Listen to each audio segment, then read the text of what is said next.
Climate change was one of the main topics debated during the federal election in Australia this year. Earlier this month, leaders from around the world gathered at the COP27 in Egypt to discuss actions to be taken. The federal government claims to be focused on the goal of zero net carbon emission by 2050. The switch to electric vehicles plays an important role in achieving it. However, the taxation of EVs has been a sensitive topic, especially for the Victorian state government. The tension between cost of transport for consumers, but it's also a tension between state and federal taxation. The Victorian government is now in a position where, as EVs gradually take more and more market share, they will be beginning to get this revenue. Since July 1st on this year, the Victoria government has increased the tax on zero and low emission vehicles to 2.6 cents per kilometers driven.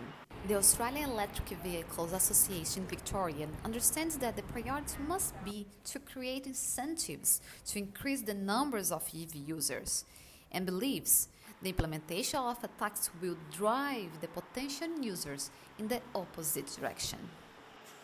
There is a fuel excise that is a federal government tax, but as we change over to electric cars and we don't use the fuel, we will have to replace that income with some sort of road tax, and everybody agrees that that should happen. But at the moment, because we need to encourage electric cars, most people involved with electric vehicles think that the Victorian government was wrong to introduce that tax now. In 5 or 10 years' time, yes, but not now.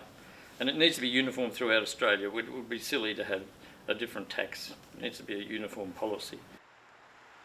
Finding a common way of balancing policies to promote the transition from petrol to electrical car and how to tax the electrical car use has been a sensitive topic and will be a great challenge for the next government in Victoria.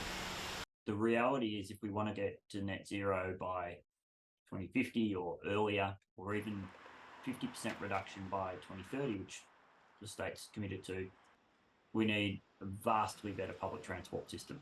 To lead by example and have all their fleet vehicles changing over to electric within the next few years. And they need to have a transition plan which they announce and then they implement in a staged process.